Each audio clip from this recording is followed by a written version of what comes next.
This morning on DC News Now, it's a DMV First Warn Day. Another hot and humid day with scattered thunderstorms later this afternoon. Meteorologist Jackie Layer has the latest timing. And changes coming to Metro Bus. How you can prepare for the new routes starting this weekend. A hiring freeze in Maryland. The most important thing here is that people that are doing the work now, people that have positions, are not going to be affected by this in any way. Governor Moore announcing budget cuts and changes for government employees. And legislation of its own. Details of a proposal to separate the RFK Stadium deal from the DC budget. And a new neighborhood project coming to one Virginia community. Plans for the revitalization and the local response. You're watching the station covering all of the DMV. This is DC News Now. All right, well, good morning. Thanks for starting your morning with us here on DC News Now at 6 o'clock. I'm Tanaya Wright. And good morning. I'm Shanika Grimshaw. If you're heading out this morning, you might see some traffic. We're in the top of the 6 o'clock hour, so as expected, but also what we're expecting, hot temperatures. So if you want to work out, some people want to go out running for hours. Maybe you shouldn't do that. Maybe not. I mean, if you do, you want to do it earlier in the day rather than later during the peak daytime heating of the day, just because it's going to be another hot and humid one. We did issue that DMV First Warn Day for that threat. Heat advisory that will go in effect at 11 o'clock this morning. That holds till 7 p.m. We're talking about heat index values that could be up to 107 degrees at times later on this afternoon. So yes, another hot and humid one, but don't worry, we do have relief on the way, and that's going to be arriving as early as tomorrow. Out there right now, temperatures are starting off into those 70s for much of the region. We're upper 70s in DC and Annapolis, seeing those upper 60s to lower 70s. A kickstart this morning along parts of the I-81 corridor. Dew points, it's still on the humid side. You'll notice that as you're stepping out. And for now, satellite and radar showing us dry conditions. It's quiet, but we do have that frontal boundary close by, and with that wobbling closer towards our area, that will throw us some scattered thunderstorms developing later on this afternoon as early as 4 p.m. But like I mentioned, right around noon, we're talking about heat index values into those triple digits. So again, stay cool, stay hydrated for your Thursday. Tomorrow, though, not nearly as hot. More details on that and look at towards the rest of that 7-day in just a few minutes. Shanika, what's the latest on those roadways at the 6 o'clock hour? All right. Hey, Jackie. Well, it looks like we do have some issues out there. Let's start in Prince George's County here. This is the inner and outer loop right near Good Luck Road, and things are running very well. But if you are heading southbound 495, yeah, that is going to be tough once you hit Branch Avenue because you are slow there because of a crash. So that is causing a major impact. As you can see at the bottom of your screen, you're seeing a lot of red out there, but you're seeing a lot of green nonetheless. You can see DC 295, that's going to be red, but the Southeast Southwest Freeway looks good. 50 heading inbound, all pretty much clear. And the top side of 495, not a bad commute. Let's head into Northern Virginia. This is 395. You are looking good to go. All right, and big changes are coming to Metro bus routes starting on Sunday. Some neighborhoods will see entirely new bus routes and names. Yeah, this is through WMATA's Better Bus initiative. Our Yamari Sase is live at the Anacostia Metro this morning. Yamari, what can riders expect? Yeah, good morning. Well, many riders normally take a specific route to get to work, get to school, or basically to get everywhere for those who depend on these Metro services. But come Sunday, a lot of things will change with their routes. Now, they'll probably see more frequent buses coming around, and then they'll also see a new name and different bus routes when it comes to this big change for Metro. And some employees will actually be out here this morning talking to riders about the big change that's expected to begin on Sunday. Now, essentially, WMATA launched the Better Bus Network, which will begin on Sunday. This is a major change for Metro that they've seen within the past 50 years. Now, the new bus routes are now based on community needs after several meetings and conversations. And the change really aims to have more frequent service on core routes and simplified stops. Now, one of the biggest changes is the new names for the routes. The bus routes will now begin with a letter of the area is served. So, for example, A will be for Arlington, Alexandria, C, Crosstown, D for Downtown, F for Fairfax City, Fairfax County, and Falls Church, M for Montgomery County, and P for Prince George's County. And some routes will actually even have an X, which stands for limited stop routes. And then you'll see that X at the end of the names. Now, for example, those who are in this Anacostia area who do depend on the bus probably take maybe B2, That route will now be called C41 starting on Sunday, and that C will stand for Crosstown, and that route will now go through 11th and Potomac. Now, these are some big changes coming to your bus routes if you do depend on the Metro bus every single day. So starting on Sunday, you definitely want to visit our website, dcnewsnow.com, to click that link and get a full list of the routes, the new names, and the changes you can expect to see starting next week. And those who probably ride the bus in Montgomery County, who take the ride on, or those in Prince George's County that take the bus, they can also begin to see some changes on Sunday and Monday as well. Now, reporting in Anacostia, I'm Yamari Sase, DC News Now.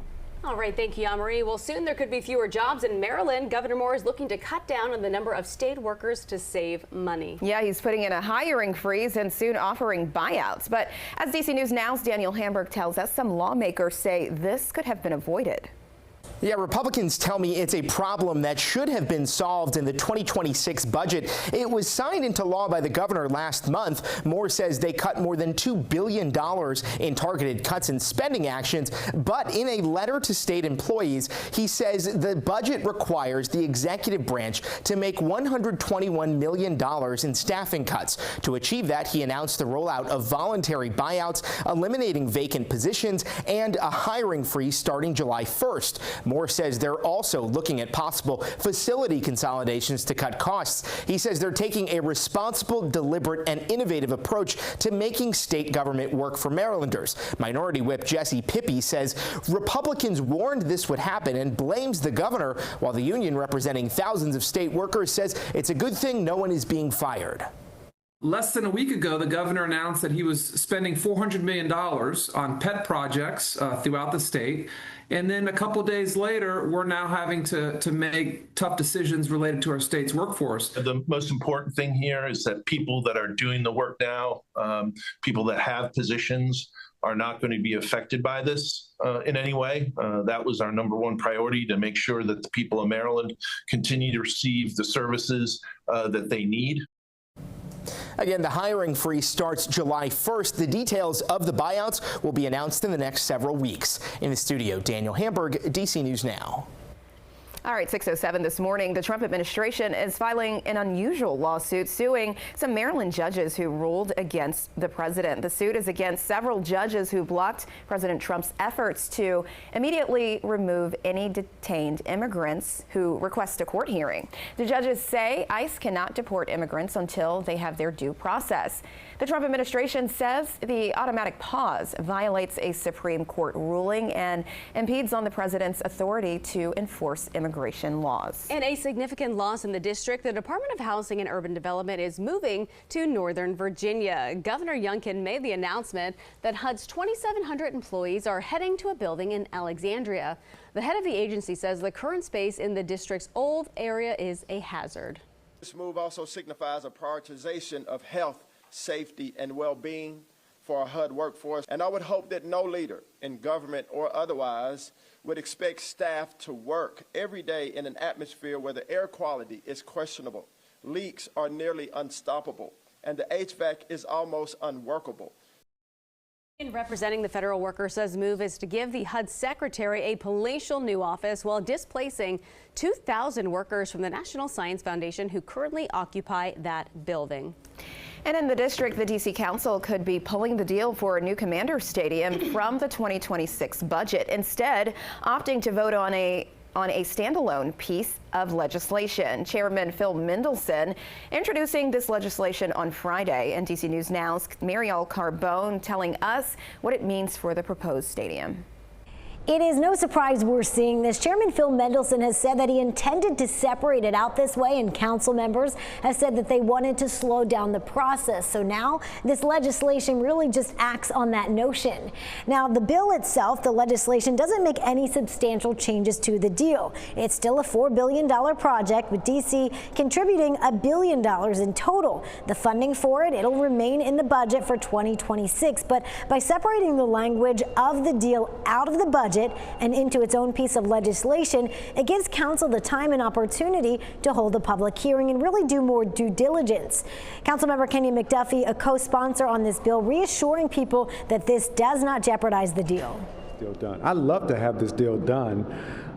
before the Commanders start their season, but the council has a process, and anybody who cares about the stewardship of DC taxpayer dollars should support what we're doing right now. And currently, Council's budget office and its consultants are doing various studies on the deal, including an economic impact study, risk assessment, and stadium comparisons.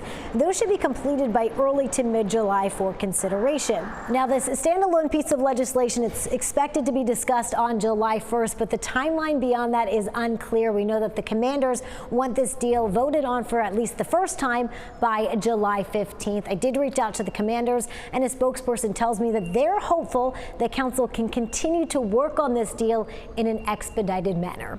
Reporting from the Wilson Building, I'm Ariel Carbone, DC News Now. Well, developing now, Kilmer Abrego Garcia will remain in jail for at least a few more days. He's the Maryland father who was mistakenly deported to El Salvador. He was brought back to face federal smuggling charges. A judge was expected to release him, but his attorney expressed concern his release would lead to him being detained by ICE. His wife spoke during a news conference before the court hearing. She noted everything her husband has missed since being deported more than 100 days ago.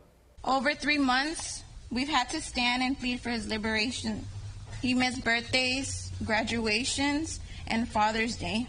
Kilmer, if you can hear me, I want you to know that all these hardships have only strengthened our love and deepened our faith in God. These smuggling charges against Abrego Garcia are tied to a traffic stop in Tennessee back in 2022. Prosecutors claim he is an MS-13 gang member who was smuggling people into the country illegally. He pleaded not guilty to the charges. 6:11 now on a Thursday. Continued high temps can be very tough for outdoor workers. Yeah, look at one job that endures extreme temperatures all year round. And meet the newest additions to the Wizards roster. But first, we are taking a live look outside. Jackie, what can people expect when they step out? Yeah, other right now, mainly clear skies. We're seeing that humidity, though. Still dealing with that at this point. It'll be another hot and humid one today, but we're tracking some scattered thunderstorms developing later on this afternoon. More details and timing of those right after the break.